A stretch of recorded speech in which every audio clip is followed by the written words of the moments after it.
दोस्तों, इस वीडियो का विषय है कि किस प्रकार संस्कृत भाषा मस्तिष्क की प्रोग्रामिंग लैंग्वेज है व देवी देवताओं से संपर्क करने की भी भाषा है।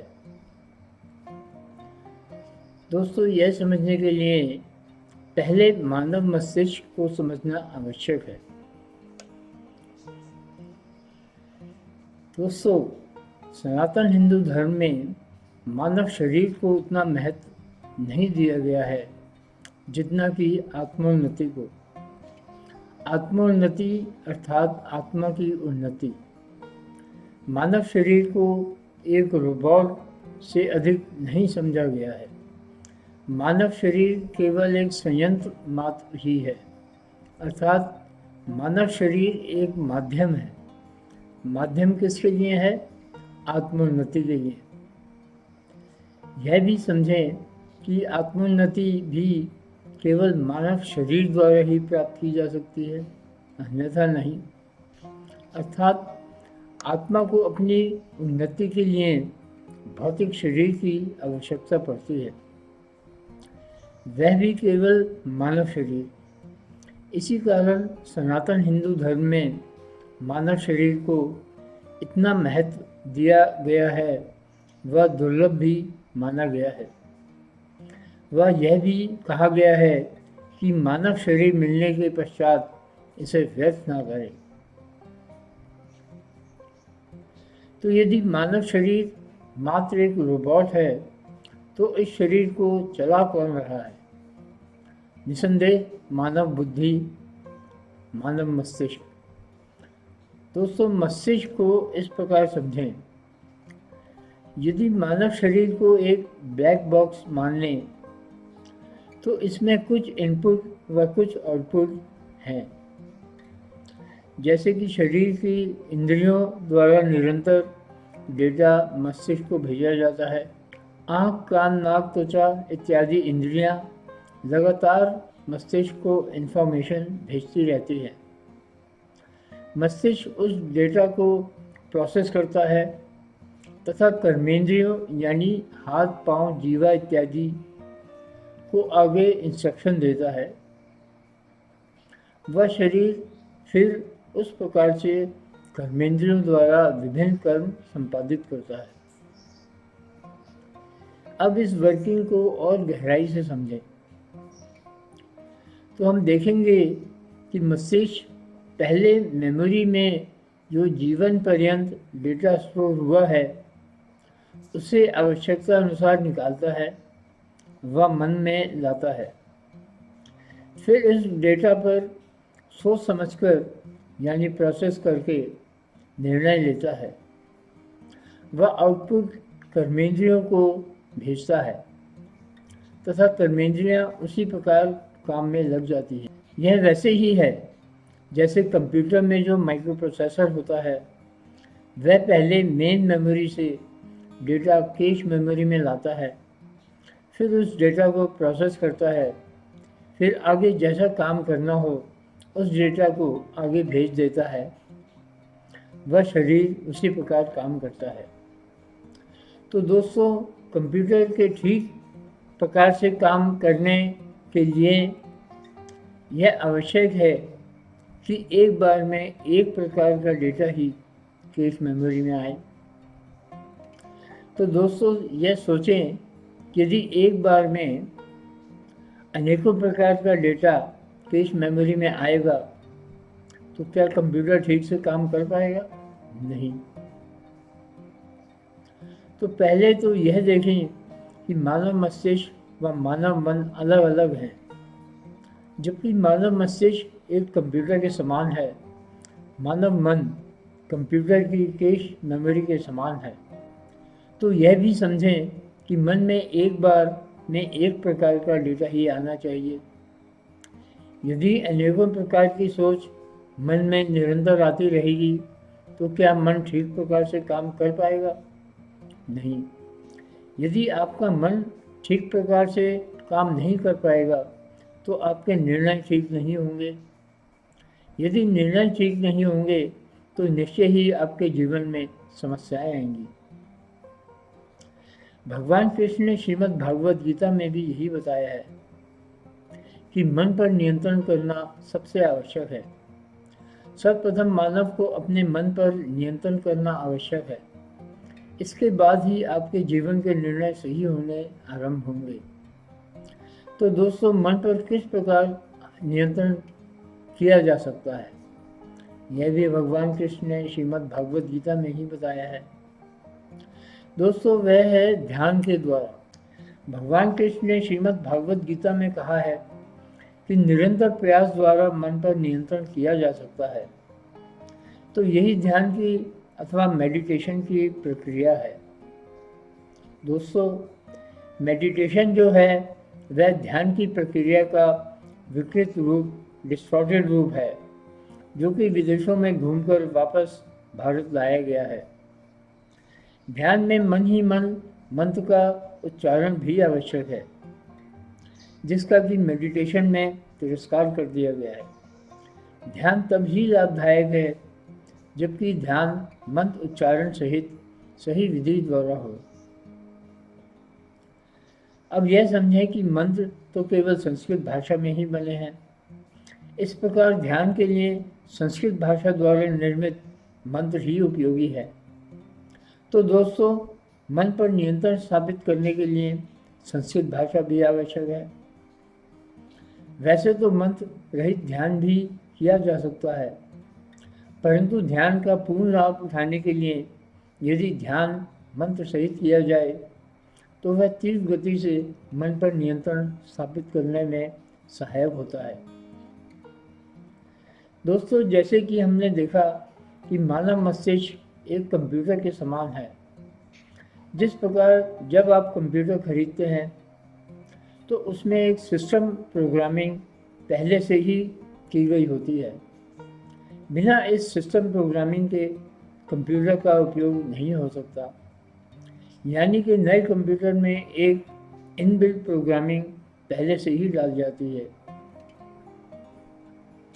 इस प्रोग्रामिंग के कारण ही आप अपना कंप्यूटर उपयोग कर सकते हैं।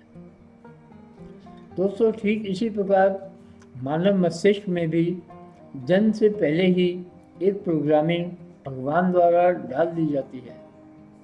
इस प्रोग्रामिंग के कारण ही आप बचपन से ही मानव शरीर से संबंधित कार्य जैसे कि खाना पीना, रोना हंसना, मल मूत्र त्याग इत्यादि व शरीर के अनेकों अन्य प्रणालियाँ जन्म से ही एक निश्चित रूप से काम करने लगती हैं। यह प्रोग्रामिंग केवल मानव शरीर में ही नहीं अपितु समस्त जीव जंतुओं के शरीर में जन्म से विद्यमान रहती है। यह समस्त क्रियाएं मानव को बाहरी रूप से सिखाने की आवश्यकता नहीं पड़ती। अब यह समझें कि पशु पक्षियों में ऐसा नहीं है, परंतु हर मानव को जीवनचर्या चलाने के लिए कोई ना कोई व्यवसाय अवश्य करना पड़ता है। यह व्यवसाय भी मानव अपनी बुद्धि द्वारा ही करता है। इस बुद्धि को ही भगवान कृष्ण ने श्रीमद् भागवत गीता में व्यावसात्मिक बुद्धिमत्ता बताया है। तो जन्म से ही हर मानव में किसी एक प्रकार का काम करने की दक्षता स्वभाव से ही होती है। जैसे कोई बढ़ई के काम में दक्ष होता है, कोई बिजली के काम में, कोई स्वभाव से ही डॉक्टर बनना चाहता है, कोई अच्छा अकाउंटेंट होता है, कोई अच्छा गायक होता है, कोई कंप्यूटर प्रणाली में दक्ष होता है इत्यादि। परंतु यह जन्म से ही व्यक्ति का स्वभाव होता है जिसके अनुसार वह कोई व्यवसाय चुनता है। तो यह व्यवसायिक बुद्धिमत्ता भी जन्म से ही मानव मस्तिष्क के अंदर विद्यमान रहती है। यानी यह भी मानव मस्तिष्क की प्री प्रोग्रामिंग का ही हिस्सा होती है। इस प्री प्रोग्रामिंग के कारण ही हर मानव व हर जीव में बचपन से ही निर्णय लेने की क्षमता होती है। तो यदि आपके कंप्यूटर में इस सिस्टम प्रोग्रामिंग में कोई त्रुटि आ जाए तो आपका कंप्यूटर ठीक काम नहीं करेगा। ठीक इसी प्रकार यदि आपके मस्तिष्क रूपी कंप्यूटर में इसकी प्रोग्रामिंग में कोई त्रुटि आ जाए तो आपका मस्तिष्क जीवन में सही निर्णय नहीं ले पाएगा। जब आप जीवन में सही निर्णय नहीं लेंगे तो आपके जीवन में अवश्य ही समस्याएं आएंगी। तो जिस प्रकार आपके कंप्यूटर में वायरस आ जाते हैं, ठीक उसी प्रकार मानव मस्तिष्क रूपी कंप्यूटर में भी वायरस आ जाते हैं।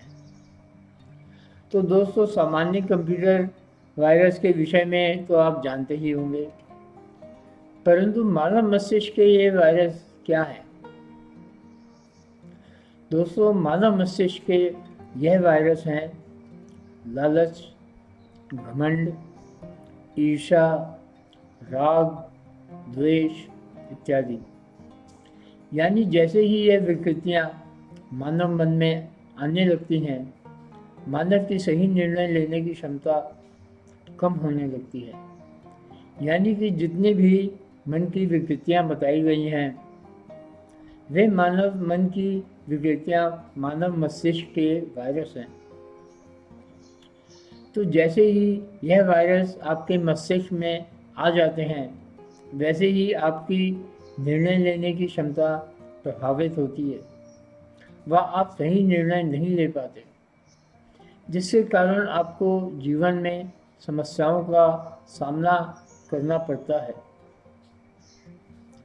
तो दोस्तों, इन वायरस को हटाने का मूल साधन क्या है? सनातन हिंदू धर्म में सद आचरण को, जो कि इन वायरस को हटाने का मूल साधन है, उसे बहुत अधिक महत्वपूर्ण बताया गया है। यह सद आचरण मानव मस्तिष्क का एंटीवायरस है। तो यह सद आचरण क्या है? यह सद आचरण है सत्य बोलना, चोरी ना करना, अहिंसा का पालन करना, ब्रह्मचर्य का पालन करना, किसी की वस्तु को ना हड़पना।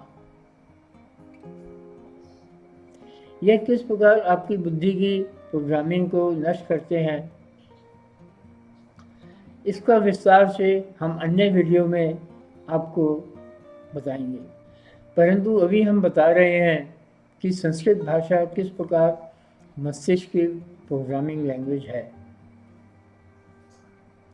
तो दोस्तों, हमारे ग्रंथ श्रीमद् भागवत गीता में भगवान कृष्ण ने बताया है कि पाप कर्म भी मनुष्य की बुद्धि को भ्रष्ट कर देते हैं। यानी कि पाप कर्म आपकी बुद्धि की प्रोग्रामिंग को भ्रष्ट कर देते हैं। यानी कि पाप कर्म आपकी बुद्धि रूपी कंप्यूटर में जो प्री प्रोग्रामिंग जन्म से ही हुई है, उसको भ्रष्ट कर देते हैं। इसी कारण सनातन हिंदू धर्म में पाप कर्मों को निकृष्ट माना गया है। पाप कर्म बुद्धि भ्रष्ट करते हैं, जिससे कि आप जीवन में सही निर्णय नहीं ले पाते, जिस कारण आपको जीवन में दुख उठाने पड़ते हैं। दोस्तों, अब आपको संस्कृत भाषा की उपयोगिता पता चलेगी। तो दोस्तों, जब आपकी बुद्धि भ्रष्ट हो चुकी है, तो क्या कोई तरीका है जिससे कि बुद्धि रूपी कंप्यूटर ठीक हो जाए, वह सही काम करने लगे? दोस्तों, यही संस्कृत भाषा का महत्व आरंभ होता है। हमारे ग्रंथों में सैकड़ों की संख्या में संस्कृत भाषा में स्रोत दिए गए हैं। उन सैकड़ों स्रोतों में से कई स्रोत ऐसे हैं जिनके अंत में लिखा होता है कि वह स्रोत पढ़ने से मानव के पाप नष्ट हो जाता है, जैसे कि द्वादश ज्योतिर्लिंग शीर्ष स्तोत्र। यह स्रोत इस प्रकार है: सौराष्ट्र सोमनाथम, चशी शैले मल्लिकार्जुनम, उज्जैया महाकाल, भूकार मलेश्वरम, परल्याम वैद्यनाथम, चोडाकिन्या भीम शंकरम, सेतु बंदे तु रामेशम, नागेशम दारुकावने, वाराणसम तु विश्वेशम, त्र्यंबकम गौतमी तटे, हिमालय तु केदारम, विष्मेशम च शिवालय। एतानि ज्योतिर्लिंगानि सायं प्रातः पठेनरा सब जन्म पापान संस्मरेण विनश्यति। तो दोस्तों इस स्तोत्र की अंतिम दो पंक्ति दोबारा पढ़ें। सब जन्म पापान संस्मरेण विनश्यति।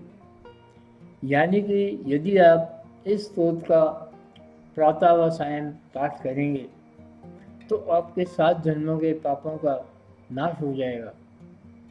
यानी कि यह स्तोत्र आपकी भ्रष्ट बुद्धि को ठीक कर देगा।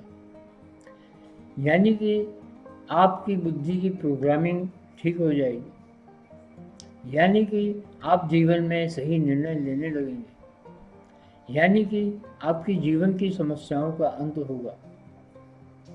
तो संक्षेप में यह समझें कि यदि आप इस स्तोत्र का पाठ करेंगे तो आपकी समस्याओं का अंत होगा।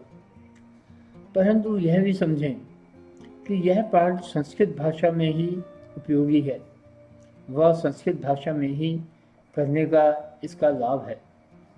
क्योंकि आपको नहीं मालूम कि पिछले समय में आपने कितने पाप किए हैं, वह कितनी बार आपको इस स्तोत्र का पाठ करना पड़ेगा।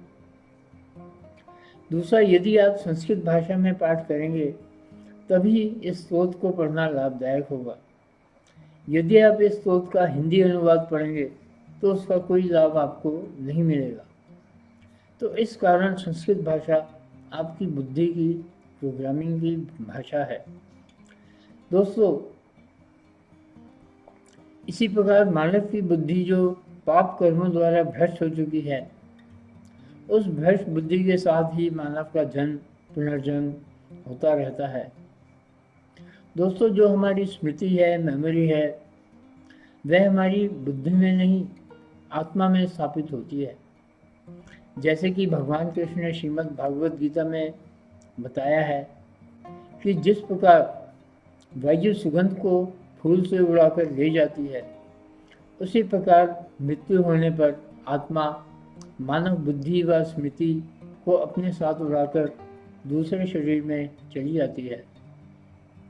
तो जब नवजात शिशु का जन्म होता है तो उसमें अपने पूर्व जन्मों की न केवल बुद्धि अपितु स्मृति भी उसमें होती है। यह आपने देखा ही होगा कि कई छोटी आयु के बच्चों में पूर्व जन्म की स्मृति होती है। तो दोस्तों, उन पूर्व जन्मों में पाप कर्मों के कारण भ्रष्ट हो चुकी बुद्धि के साथ मानव का जन्म होता है। उस भ्रष्ट बुद्धि के अनुसार ही मानव जीवन में कर्म करता है। दोस्तों, यह सिस्टम संक्षेप में कुछ इस प्रकार है कि हर एक मानव एक निश्चित ग्रहों की स्थिति में जन्म लेता है। यह ग्रह जीवन पर्यंत हर मानव की बुद्धि का संचालन करते हैं और मनुष्य जीवन पर्यंत अपने सही गलत निर्णयों के कारण सुख दुख झेलता रहता है। तो दुष्ट ग्रहों के कारण जो मानव दुख झेलता है, वह इस कारण झेलता है कि उसकी बुद्धि भ्रष्ट हो चुकी है तथा वह जीवन में गलत निर्णय लेता रहता है। तो सनातन हिंदू धर्म में इसका उपाय ग्रंथों में उन ग्रहों के मंत्रों का जाप बताया गया है। तो दोस्तों, अब यह जाप की प्रक्रिया क्या है? दोस्तों, आप में से जिन्होंने रोबोटिक्स का अध्ययन किया है वे जानते होंगे कि रोबोट को प्रोग्राम करने के लिए एक इमेज को बार बार रोबोट में फीड किया जाता है, जिससे कि रोबोट उस प्रकार की परिस्थिति आने पर स्वतः ही समझ जाए। इसी प्रकार यदि संस्कृत में लिखा गया उस ग्रह का मंत्र यदि बार बार निश्चित संख्या में पढ़ा जाए तो वह मानव बुद्धि की प्रोग्रामिंग ठीक कर देता है तथा विधि द्वारा जाप करने के पश्चात मानव बुद्धि ठीक काम करने लगती है, जिससे व्यक्ति सही निर्णय लेता है, वह जीवन में सुख भोगता है। परंतु यह मंत्र भी संस्कृत भाषा में ही होगा, तभी अपना असर दिखाएगा, अन्यथा नहीं। इस प्रकार संस्कृत भाषा मानव बुद्धि की प्रोग्रामिंग की भाषा है। हमने अन्य वीडियो में बताया है कि भगवान मानव जीवन के पूर्व कर्मानुसार मानव के जीवन में परिस्थितियां बनाते हैं, तो मानव कर्मानुसार जीवन पर्यंत उन अनुकूल या प्रतिकूल परिस्थितियों का सामना करता रहता है। दोस्तों, हमने यह भी अन्य वीडियो में चर्चा की है कि समस्त मानव जीवन देवी देवताओं द्वारा किस प्रकार संचालित रहता है। इसी सिस्टम से हर मानव को हर एक वस्तु की प्राप्ति नहीं हो सकती। जो जिस व्यक्ति का भाग्य है, जो कि पूर्व जन्मों के अनुसार भगवान द्वारा सुनिश्चित किया गया है, मानव ना उससे अधिक कुछ पा सकता है व ना उससे कम कुछ पाता है। परंतु सामान्य मानव के जीवन में पाप कर्म इतने किए होते हैं कि जितना मानव के जीवन में प्राप्ति संभव है, उतनी प्राप्ति भी एक सामान्य मानव नहीं कर पाता। तो दोस्तों, इस समस्या का क्या समाधान है? किस प्रकार हम भाग्य से अधिक प्राप्ति संभव कर सकते हैं? किस प्रकार हम अपना भाग्य बदल सकते हैं? दोस्तों, इसका समाधान है साधना। साधना, जो कि देवी देवताओं के मंत्रों का जाप इत्यादि होता है, अनुष्ठान होते हैं, वे एक तो मानव बुद्धि की प्रोग्रामिंग ठीक करते हैं, दूसरा वे देवी देवताओं के साथ संपर्क स्थापित करते हैं। यह संपर्क किस प्रकार स्थापित होता है, वह हमारे अन्य वीडियो में देखें। इसके लिए क्वांटम थ्योरी व क्वांटम एंटेंगलमेंट को समझना आवश्यक है। इसकी भी विस्तार से चर्चा हम अन्य वीडियो में करेंगे। तो दोस्तों, इस प्रकार हम संस्कृत के मंत्रों का जाप अनुष्ठान करके न केवल अपनी बुद्धि ठीक कर सकते हैं, अपितु भगवान देवी देवताओं से भी संपर्क स्थापित कर सकते हैं। इस प्रकार संस्कृत भाषा न केवल मानव बुद्धि की प्रोग्रामिंग ठीक करने की भाषा है, अपितु भगवान व देवी देवताओं से संपर्क करने की भाषा भी है। तो दोस्तों, इस प्रकार हमने देखा कि इन 3 प्रक्रियाओं, जो कि ध्यान, स्तोत्रोच्चारण व मंत्रोच्चारण हैं, द्वारा संस्कृत भाषा का उपयोग करके हम किस प्रकार अपनी बुद्धि ठीक कर सकते हैं व देवी देवताओं से संपर्क स्थापित कर सकते हैं। परंतु यह नोट करें कि इसके लिए संस्कृत भाषा ही उपयोगी है, अन्य कोई भाषा नहीं। दोस्तों, यह समस्त प्रक्रियाएं केवल व केवल समस्त विश्व में सनातन धर्म के ग्रंथों में ही उपलब्ध है। विश्व की किसी अन्य सभ्यता के किसी भी ग्रंथ में इतने विस्तार से मानव जीवन को सुधारने हेतु यह जानकारी नहीं दी गई है। यह समस्त ज्ञान केवल व केवल सनातन धर्म के ग्रंथों में है। तो दोस्तों, यह समझें कि संस्कृत भाषा मानव बुद्धि को सुधारने की भाषा है, न कि आपसी वार्तालाप करने के लिए। इसी कारण संस्कृत भाषा आज से लाखों वर्ष पहले भी उपयोगी थी, वह वर्तमान में भी उपयोगी है, वह दीर्घ भविष्य में भी उपयोगी रहेगी। दोस्तों, यही वे विद्याएं हैं जिन्हें समझने पूर्व समय में समस्त विश्व से ज्ञानी जन भारत आते थे, क्योंकि यह विद्याएं किसी अन्य सभ्यता में नहीं है। परंतु जिस प्रकार केवल किताबें पढ़ के इंजीनियर अथवा डॉक्टर नहीं बना जा सकता, वह इनको पाने के लिए एक शिक्षा पद्धति की आवश्यकता है, गुरु की, टीचर की आवश्यकता है। उसी प्रकार ये सनातन हिंदू धर्म के ग्रंथों की विद्याएं भी केवल पुस्तकें पढ़ के प्राप्त नहीं हो सकती। इन विद्याओं में इतनी सूक्ष्मताएं, बारीकियां हैं कि बिना गुरु निर्देशन के यह विद्याएं प्राप्त करना संभव नहीं है। जो मंत्र एक व्यक्ति के लिए लाभदायक है, वह दूसरे के लिए हानिप्रद हो सकता है। इसी कारण गुरु का होना आवश्यक है। दोस्तों, इस कारण ही उमा कैलाश फाउंडेशन की स्थापना की गई है। हमने न केवल गुरु के सानिध्य में अपितु अनेकों ग्रंथों का अध्ययन करके एक सुनियोजित पाठ्यक्रम बनाया है। इस पाठ्यक्रम में आपको यह संपूर्ण विधाएं पहुंचाई जाएंगी। कृपया जिन व्यक्तियों को इसमें रुचि हो वे फीडबैक अवश्य दें। दोस्तों, हमने पिछले 50 वर्षों में लगभग 400 से अधिक ग्रंथों का अध्ययन किया है। जो कुछ हम बता रहे हैं वह इन ग्रंथों व हमारे शोधों द्वारा प्राप्त जानकारी के आधार पर ही है। हमारे अन्य वीडियो अवश्य देखें व सब्सक्राइब व लाइक अवश्य करें। हम इसी प्रकार आपके समक्ष सनातन हिंदू धर्म से ग्रंथों की जानकारी आपके लिए लाते रहेंगे।